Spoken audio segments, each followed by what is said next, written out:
사장의 먹살 경제.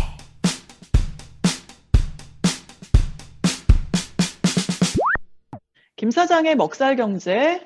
김 사장님, 오늘 전해주실 내용 알려주세요. 네, 미주 동포들의 먹고 살기 위한 경제 이야기, 먹살 경제. 오늘의 제목은 자영이의 탈진. 아유, 또 오늘도 자영이네요. 예, 계속 지금 네. 한번 가보겠습니다. 뭐 네. 관심은 끌지 못하지만 2021년 세금 보고 후 그 텍스 리펀이 이제 실질적으로 사람들의 주머니 속에 들어갔습니다. 그래서 굉장히 바빠요, 지금.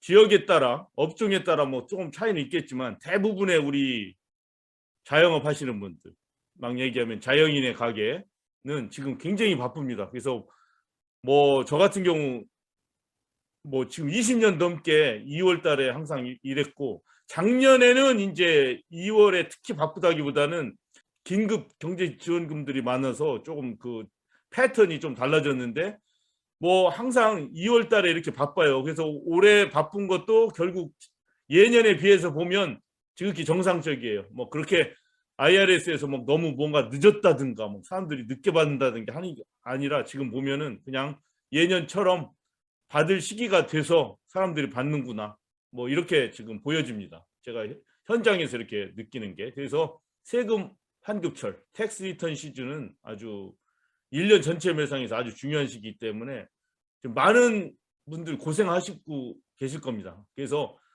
탈진 상태가 되지 않을까 다들 그렇게 생각합니다. 근데 어쩔 수 없습니다. 해야지. 우리 자영이가 뭐 언제 내가 뭐 쉬고 싶다고 쉬고 뭐 일하고 싶다고 일하는 게 어디 있습니까? 사람이 오면 일해야 되고 없으면 쉬는 거고 그렇거든요. 네. 그래서 자영이는 지금 탈진 상태에 있다는 점 한번 말씀드렸습니다. 우리 어떻게 먹고 살 것인가? 지금 먹고 사는 데 있어서 큰 문제가 생겼지 않습니까? 우크라이나의 전쟁 분위기. 요것 때문에 혹시 우리 경제 생활, 먹고 사는 일에 어떤 영향을 미칠까 이렇게 한번 찾아봤어요. 아주 굉장히 당연한 얘기들이지만 그래도 혹시 한번 점검을 하자는 차원에서 이 말씀을 드려봅니다. 어떤 경제적인 여파가 생길까? 일단 유가, 연료비 증가하겠죠. 뭐 잠깐 내려가는 듯 했지 않습니까? 네. 미국 전체적으로 갤론당 한 5불까지, 평균 5불까지 가겠다. 그러면 뭐 캘리포니아 이런 데는 또 뭐 갤론당 8불 가고 뭐 이러겠죠. 캐롤라이나 이런 데는 또 4불 뭐 이렇게 가고. 현재 한 3불 30전 뭐 이렇게 올라가 있더라고요. 우리 동네는. 근데 이게 이제 쭉 올라갈 것이다. 물가 인상 심화될 것이다. 뭐 공급망 부족 문제, 일손 부족 뭐 이런 것 때문에 물가가 이미 올라 있지 않습니까? 그다음에 그 돈이 많이 풀려서 물가가 인상되는 점도 있고, 게다가 이제 전쟁의 분위기가 계속 심화되면은 물가는 더 올라갈 것이다. 이렇게 생각되죠. 뭐 주식시장 불안하죠. 지금 뭐 한 4, 5일 연속 다우 존스 인더스트리 인덱스가 예. 뭐 300, 많이 떨어졌어요. 떨어졌습니다. 예, 저는 개인적으로 뭐 한 10% 이상 떨어졌어요. 다른 분들도 더 마찬가지일 거예요. 그다음에 조금 불안하신 분들은 지금 막 팔고 그러시겠죠. 저는 그냥 아직은 팔진 않고 그래도 그냥 계속 갖고 있습니다. 네, 저도 기다리고 있어요, 지금. 예. 그다음에 사이버 어택의 증가. 이제 뭐 러시아와 뭐 우크라이나, 미국, 뭐 서방 이런 데서 이제 전쟁 상황이기 때문에 뭐 우리 작년 그거 겪었잖아요.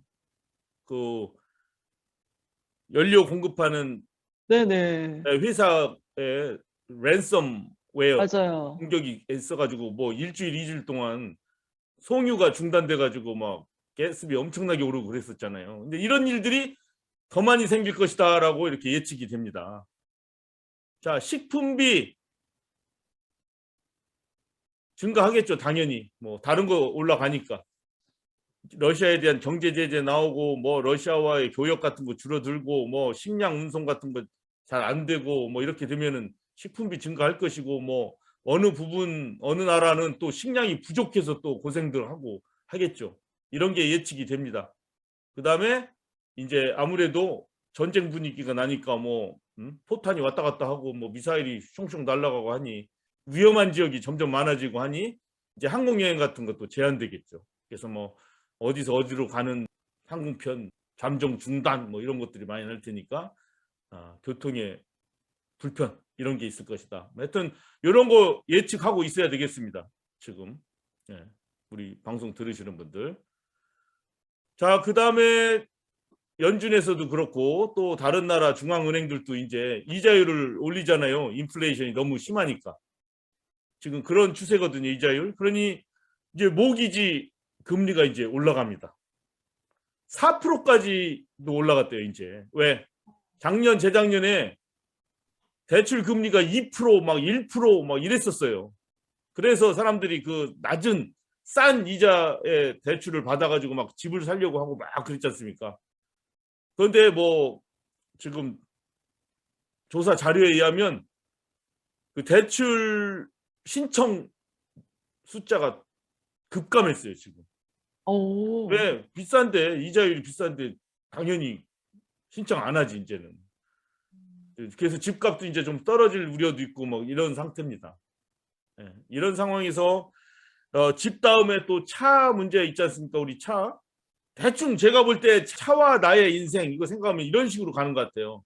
맨 처음에 미국에 오거나 이제 뭐 사회인이 됐을 때 처음에 어떻게 뭐 중고차 뭐 하나 사지 않습니까? 왜? 일하러 가야 되고 뭐 학교 가고 뭐 이래야 되니까. 그 다음에 조금 그게 지나서 결혼하고 뭐 이러면 어떻게 해요? 애 생기고 애들 있고 하면은 밴을 타죠. 밴. 네.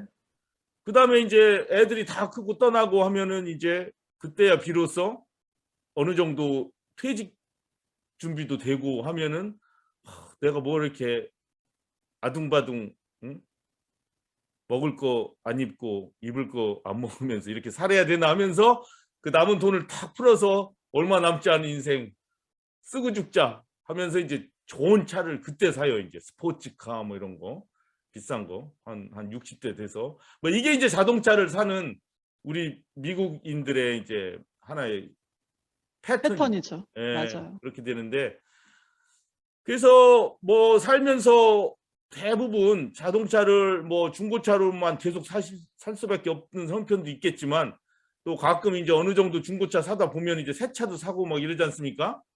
그러면 이제 중고차도 그렇고 새 차도 그렇고 딜러에 가서 딜을 해야 되지 않습니까? 딜러가 뭡니까? 딜을 하라고 딜러잖아요. 그래서 태바님도 몇 번 사보셨죠, 차? 아, 그럼요. 예. 송창식의 노래 그 있잖아요. 뭐 그 담배 가게 아가씨 보면은 뭐 눈빛을 막 서로 주고받으며 막 딜을 하는 그 장면이 나와요. 담배 가게 아가씨 동네 깡패들 훈련하고 그거랑 비슷해요. 여기 그래요? 차 살 때 네네. 처음에 그 딜러에 가서 차 이렇게 보면 다 눈 뒤집혀요. 와 정말 멋있다.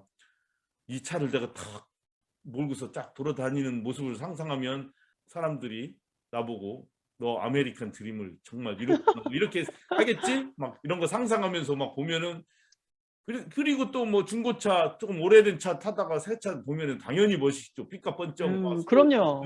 네. 그리고 그 창문을 열었을 때 그 새 차의 내용. 맞아요. 네, 네. 얼마나 좋아요. 가죽 냄새와 그 페인트 냄새 이게 막 그냥 너무 좋지 않습니까? 새 차의 내용. 이런 거에 잠시 빠져서 딜을 할 때 정신 바짝 차리잖아요. 왜냐하면 딜을 하러 가기 전에 선배들이나 주변 사람들한테 훈수를 많이 받잖아요. 너 거기 딜하러 가면 있잖아. 뭐 절대 뭐 살려고 덤비지 말고 최대한 버텨야 되고 뭐 저쩌고 해라 막 많은 거를 이제 주워 듣고 가지 않습니까?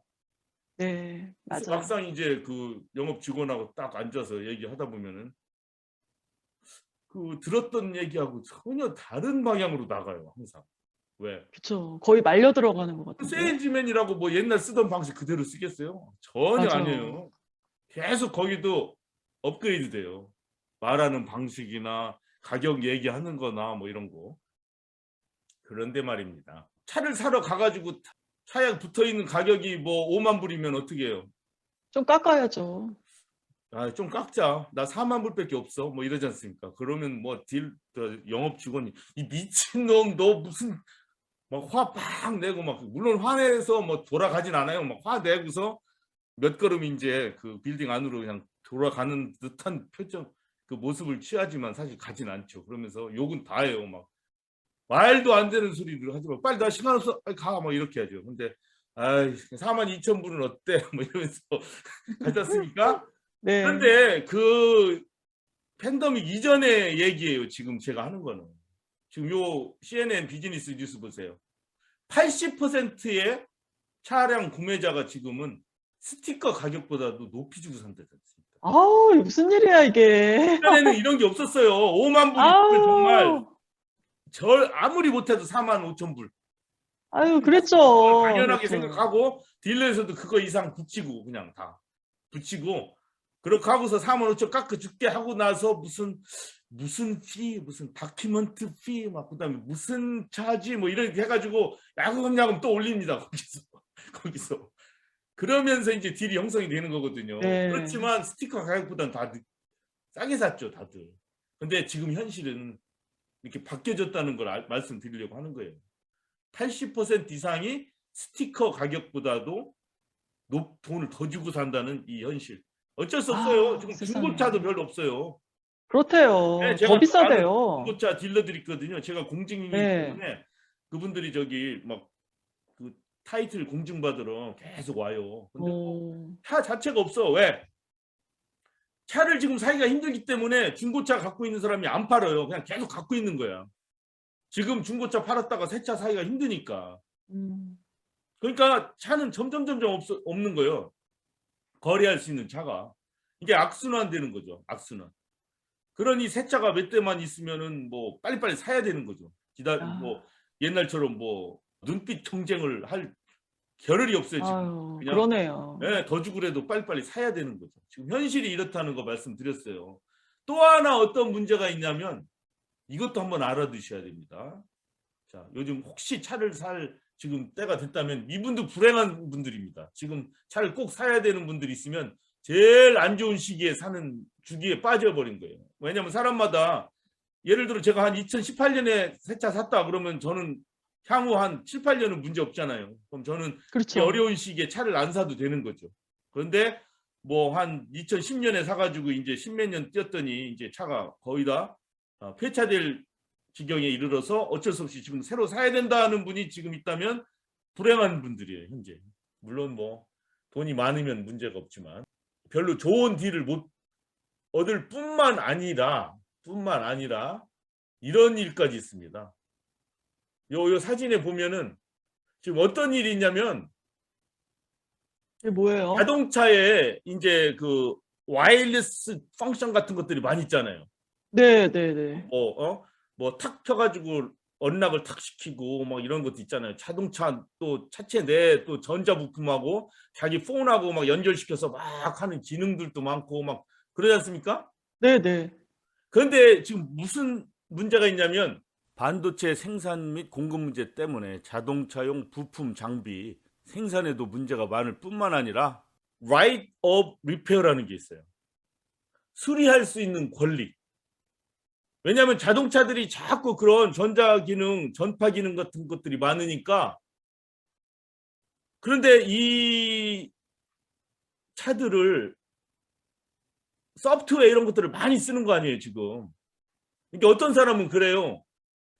지금 차라는 거는 사실 컴퓨터 5대에 바퀴가 달려서 굴러가는 게 지금 차라는 거예요. 그러니까 온통 컴퓨터화되어 있다는 얘기예요, 차가 사실은. 네. 굴러다니는 컴퓨터인 거예요. 그러니까 무슨 문제가 있냐면은 자동차 제작사는 이 소프트웨어나 이거를 일반에게 주질 않아요. 자기들이 거기서 데이터를 콜렉트하고 점검하고 하면서 업그레이드도 하고 자동차 소유주의 어떤 상황 같은 것도 파악하고 시정할 거 있으면 시정하고 막 이렇게 하는 거예요. 그래서 자동차 그 문제가 있을 때 자동차 리페어샵에 가면 못 고쳐요. 시스템 같은 거를 들어갈 수 안에 보고 이렇게 점검하고 고칠 거 고치고 할 수 있어야 되잖아요. 근데 액세스 네. 자체가 안 되는 거예요.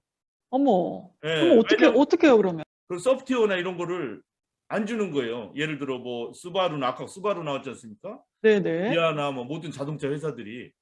그러니까 매사추세츠 주민들은 지난번에 선거할 때 어떤 발의안을 했냐면 소유주가 어떤 자동차에 문제가 있을 때는 내가 리페어할 거나 미케닉에 가서 리페어할 수 있게 그 소프트웨어나 이거를 내가 접근할 수 있도록 해야지 제작사 그걸 꽉 쥐고 있으면 어떡하냐 뭐 이렇게 해서 그 권리를 달라고 그런 법을 통과시킨 거예요. 통과됐어요? 그게 통과가 됐어요. 그게 자동차 회사는 보다 좋은 서비스, 그다음에 세큐리티 그런 소프트웨어나 이런 거를 다 아무나 접근할 수 있게 하면 그 차 위험성이 증가하잖아요. 누군가가 장난칠 수도 있는 거고 이런 여러 가지 문제 때문에 자동차 회사는 또 접근을 못하게 해요. 리페어샵 같은 데는 또 그게 필요로 하고. 그러니까 어떤 일이 있느냐. 스바루하고 기아차가 야 이거 우리는 도저히 못해. 그러니까 그 자동차의 기능들이 있죠. 그거를 빼버렸어요. 어머, 차라리. 그럼 어떻게 되는 거예요? 그러면 2019년형보다 2022년형이 막 더 빵빵해야 되잖아요. 더 기능도 많아지고 그렇죠. 와이어리스 기능도 더. 아니, 야 2020년에 샀는데 어떻게 2019년에는 있는 기능이 이건 없는 거야. 어머. 이렇게 됐습니다. 이렇게. 예, 지금 그래서 야, 아까 스티커 가격보다도 더 많이 주고 사야 되는 상황. 그다음에 신형을 샀는데 2018년 19년형보다도 기능이 더 없어지는 상황. 어머나. 예, 이런 상황들이 있다는 것을 이렇게 지금 우리가 알고 있어야 되겠다는 취지로 말씀을 드렸고, 그러다 보니 그 대안으로서는 이 기아차 같은 경우는 이런 대안을 좀 주네요. 야, 비록 우리가 그 와이어리스 기능을 빼긴 했지만 스마트폰에 안드로이드 오토 지금 보이시죠? 네. 이 앱을 깔면은 자동차 제작사에서 부착한 그 기능은 안 되더라도 거의 대부분 이 앱으로 된다. 이렇게 나옵니다. 이 어머. 안드로이드 오토 요 앱을 깔으시면 됩니다. 자기 전화기에. 그 다음에 아이폰 쓰시는 분들은 카플레이라는 앱을 아이폰에 깔면은 여러 가지 기능들을 쓸 수 있다 얘기해요. 그런데 문제는 그 요 앱들의 리뷰를 쭉 봤거든요. 밑에. 네. 좋대요. 좋대. 잘 되는데 어, 끊기고 안 될 때가 많죠. 어머. 근데 그 리뷰가 한두 개가 아니더라고. 그리고 이 아유, 사람들도 세상에. 악의를 가지고 쓴 게 아니더라고. 좋대. 잘 쓰는데 문제가 자꾸 이게 어떤 때 갑자기 기능이 어머나. 정지가 돼 버린대요. 지금 소프트웨어적으로 이 취약한 이런 단점이 있나 봐요. 그래서 이런 게 있긴 있는데 완벽하진 않다. 그다음에 이 라이트 리페어 이 문제는 자동차만이 아니에요. 사실 지난번에도 제가 먹살 경제 시간에 한번 말씀드렸어요. 이 농가에서 사용하는 그 트랙터들 있지 않습니까? 네. 카페탈라에서 만든 거, 뭐 존 디어에서 만든 거 이런 것들도 다 이 차나 마찬가지로 제작사의 어떤 소프트웨어들이 다 들어가 있어서 우리가 고치질 못해. 아, 뭐 동네에 그 리페어샵 같은 데 가도 이거를 접근을 못하니까 고치지 못하는 거예요. 그러면 한참 기다려야 돼요. 특히 농가에서 쓰이는 그런 농기구 같은 경우는 급하잖아요. 수확을 빨리빨리 며칠까지 해야 되는데 근데 이게 고장이 났는데 리페어를 못한다. 뭐 이게 하여튼 참 큰 문제입니다. 이것도 뭐 일방적으로 어떤 놈이 잘못이다, 누가 뭐 억울하다 이런 거보다는 여기도 좀 현명한 어떤 해결점이 나와야 돼요. 이런 문제들. 자, 그래서 오늘 266화 말씀드렸습니다. 네, 잘 들었습니다.